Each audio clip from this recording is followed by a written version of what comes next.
Hey everybody, it's Liz here. How are you doing? I hope you're doing fantastic. So I want to talk today about that really big goal. I did a recent post about choosing one goal or many, but I really want to push the really big goal for you guys today if you decide it resonates with you. I want to talk about what it is, how you know it's a really big goal, why you do it, and how to do it. I'm not going to give all the affirmational types today, but I'll give you some ideas. I'm going to do some more in-depth uh, videos on the sauce that I teach.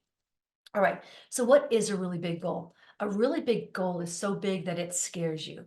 It's so big, it's something you've never done before. Let's say you've lost 10 pounds in the past and now you want to lose 20 or 40. That's not a really big goal because you kind of already know the steps. It's just a matter of perhaps getting past a weight loss plateau or, but continuing on with the stuff you already know to do.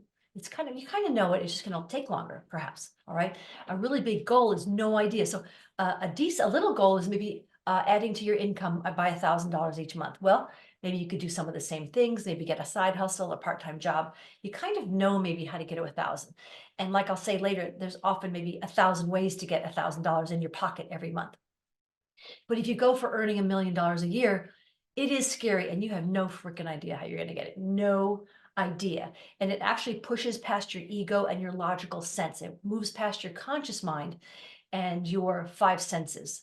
Like, well, how can I do that? That's impossible. I've never done it before. My parents never made that. My family's always been poor. I've never done it before. I don't know how to do that. How do you do that? There's some millionaires out there, but I don't know any. I don't know how to do it. You have no idea. That's the kind of goal I'm talking about. This pushes past your conscious mind and your logical sense, like I just said. All right, that's kind of how you know it's a really big goal. You have no idea how you're going to get there. So here's why you do it. You do it because the universe has to support you. You really are on track of understanding how the universe supports you, supports your goal, how the universe has your back, for sure. And you get to learn and develop that confidence that the universe does truly have your back. All right. God or the source of the universe has to step in and give you your next steps. I'm going to tell you a little bit how to do that in a minute here. It's a great learning. It's a great manifestation practice. Here's also why you do it. As I mentioned in the other goal video I did last week, there may be 1,000 ways to get to 10, 100, 500, or $1,000. And so the universe will begin putting on any one of those easy to get paths. Okay. For the $1 million a year, this is all a metaphor. You can manifest whatever you like, but let's just do money for now. For the $1 million a year, there may be only 2 or 3 or 5 paths. So the universe begins to get you on that very path. Going for the big goal may in fact be faster. And in fact, when you go for the really big goal, the 100, 500,000, 10,000 a month, or what have you, will also come. And you can look at it like a Neville Goddard style bridge of incidents on the way. What I do recommend when you offer or suggest or go for that big goal is that you also affirm statements like steady income or continual or increasing, saying things like, I make $10,000 or more every month, to kind of tell the universe, right, please, I don't want the million at the end of the year. Like, pull up, pull up, pull up by the end of the year. Like, where's the money? I need some money. And also, it may take some time. Again, we talked about that too. It may take time for you to vibrate or have the frequency high enough to receive the million. You may have to work on that frequency and your own development. And like I said too, some things do take time. Like your 8-year-old going to college, you might have to wait a couple of years. We live in 3D reality. You can't make him college age to kick him out of the house. I don't know why I like that example. I did raise 2 boys and they're actually wonderful. I really wish they'd stayed. So that's why you do it. You can get there faster. You'll see the money along the way, by way of example. You'll see the money on the way anyway.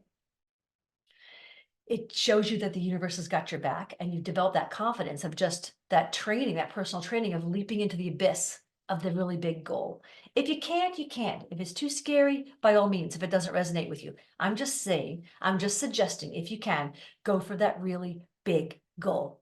So how do you do it? Some of my clients don't even know what their goals are. They never even thought about themselves or what they would like to do. So I say things like, what did you like to do when you're 5? Are you having any dreams about anything? Sometimes I call it a shamanic illness where you're living a life path and it comes to a screeching halt with a chronic illness or a firing or a bankruptcy or divorce or some tragedy that is perhaps life is telling you, nope, this is not your path, pick up something else. I do think this is why people have NDEs. It's kind of an offered life reset to reset your priorities and your perceptions, to go on another life path or become more loving or understanding that we're all one and all those kinds of wonderful give me lessons.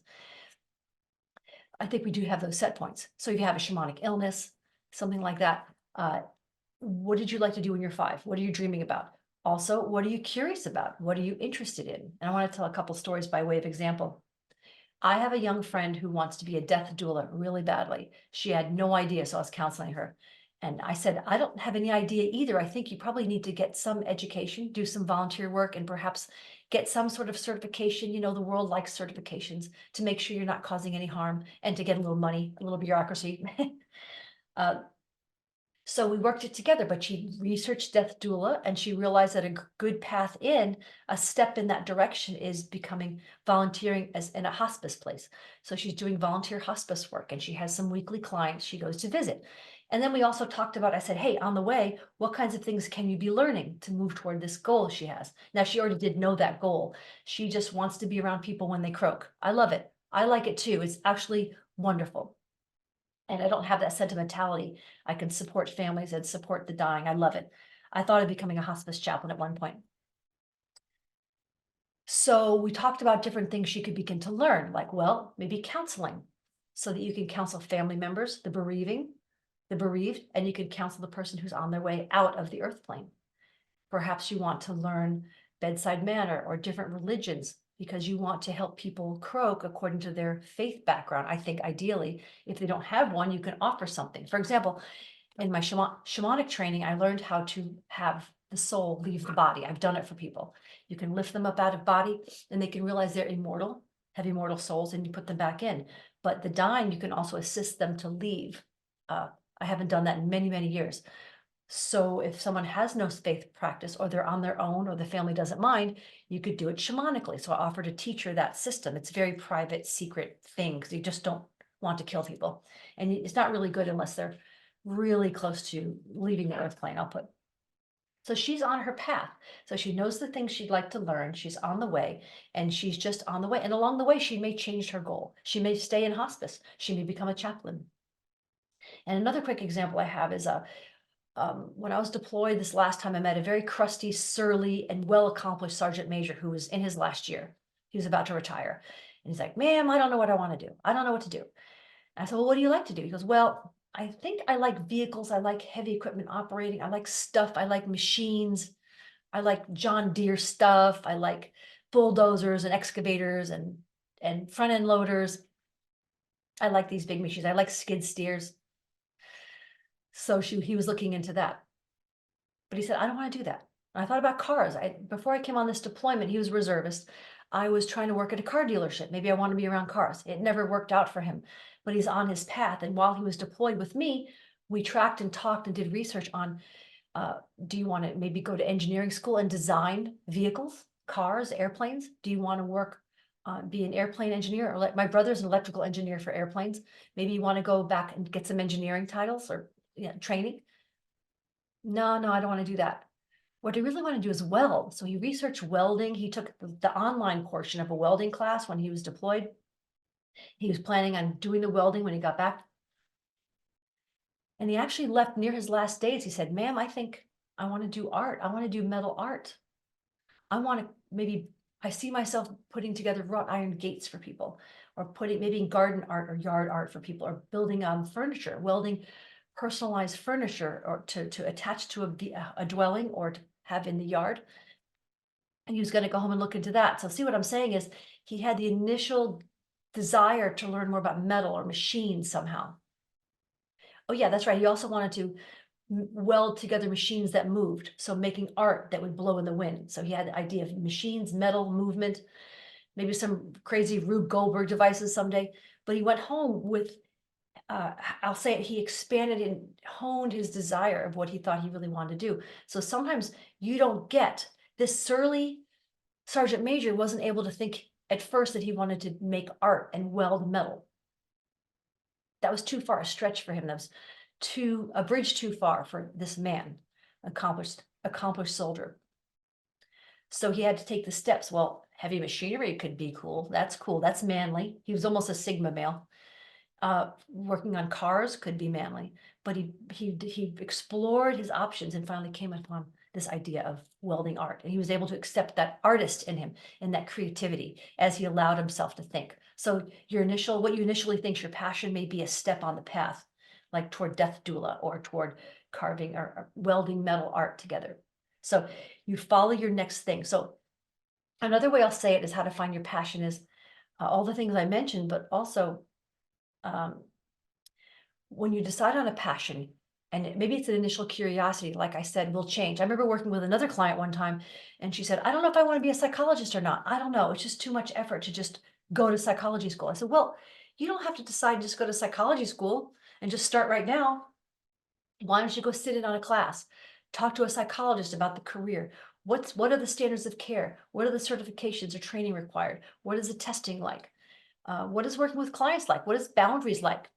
And transference. What's countertransference? What's transference? What's all this stuff about psychology? You can talk to a psychology professor. What is it like to be a research psychologist versus a clinical psychologist? All the things, right? I said, you can just take baby steps. My initial coach, Martha Beck, used to say turtle steps. Take those turtle steps, but live out that passion to the best of your ability, to the end of your money, time, energy, and knowledge. Push, push, push. And then you see that the universe has got your back, because the universe will drop in more insight, give you some more funds, give you more ideas, drop that book out of the bookstore shelf, off the bookstore shelf, or you'll find it on your YouTube stream. You'll find it in a book, you'll find it on the radio, you'll be talking to a friend and you'll get new ideas. So the world, the universe, source will begin to drop in more, because what you're doing when you live your passion to your highest is you're raising your frequency. Passion, love, appreciation really raise your emotional and mental frequencies, so that universe or source can actually drop down new things for you: money, time, energy, knowledge. So that's what I have for you today. I say, if you can do it, go for the big goal. And I would love to coach you if you want to reach out at the email below. Take care. Bye.